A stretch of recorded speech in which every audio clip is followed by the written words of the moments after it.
and girls. I hope you all had a fantastic long 3-day weekend and that you all stayed safe and away from other people. Today we are going to have our last week of reading stories, and then it is summer vacation. So we are almost done. Remember, if you haven't turned in any of your work, go ahead, finish it, turn it in so I can get it in the grade book, and so we can all get everything finished before the end of the year. Now today's costume is kind of a weird one. It is Sherlock Holmes, who is a famous detective, but if he was steampunk. And steampunk is a kind of way of thinking about the past of like, what if instead of using coal and all of the dirty things, we had used steam to power everything that we used. And so this is what people think that they would look like if that happened. And now I bet you're wondering, why does she have a pipe? Well, Sherlock smokes a pipe, but don't worry, this is not a real pipe. This is a bubble pipe. Oh, it's not blowing bubbles very well.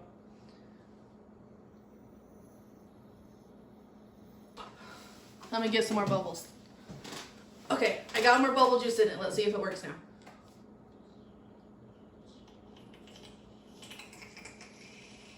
Oh, that's so cool. Woo, bubbles. So, there we have it.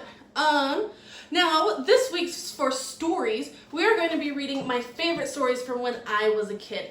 And we're going to start with this one called Earthlets, as explained by Professor Xargle. And it's an alien telling all about babies. So let's see how accurate he is, see if he gets some things wrong or if he gets everything right. Okay, let's go read it. Earthlets, as explained by Professor Xargle, by Jean Willis, illustrated by Tony Ross.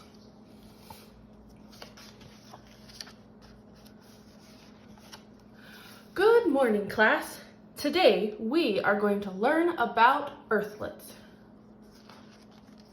Earthlets come in different colors: pink, brown, black, and yellow, but not green. They have one head, but only 2 eyes. And they have 2 short tentacles and 2 longer ones with feelers on the end. They use their feelers to help them catch wild animals called Fluffy and Kitty. Earthlets grow fur on their heads, but it's not enough to keep them warm. So they are wrapped in the fuzz of sheep. Earthlings called grandmas unravel the fuzz. Then, with 2 pointed sticks, they make it into earthlet wrappers. Earthlets are born without fangs. At first, they drink only milk through a hole in their faces called a mouth. When they finish the milk, they are patted and squeezed so they won't explode. After an earthlet grows fangs, the parent earthling sometimes takes a banana or the egg of a hen and mashes it with a shiny tool. The mash is put on a little shovel and tipped into the earthlet's mouth, nose, and ears. Earthlets often leak. When they do, their bottom tentacles are raised so the earthlet can be pinned into a white cloth or sealed in soft paper with tape. During the day, earthlets collect dirt, fluffy hair, milk, and banana mush.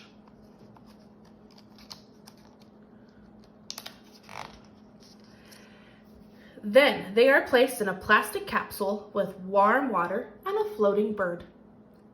After soaking, they must be dried carefully so they won't shrink. Then they are sprinkled with dust so they won't stick to things. An earthlet can be recognized by its roar. To quiet the earthlet, the father earthling flings it into the atmosphere. But he never, ever drops it. If the earthlet keeps roaring, the mother pulls its feelers and said, "This little piggy went to market," until the earthlet makes hee-hee noises. At night, the earthlet goes to a place called Betty Bye. This is a rocking box that is soft inside. A small bear called Teddy lives there.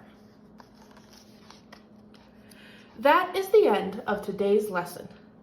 Now, let's all put on our disguises and go see some real Earthlets.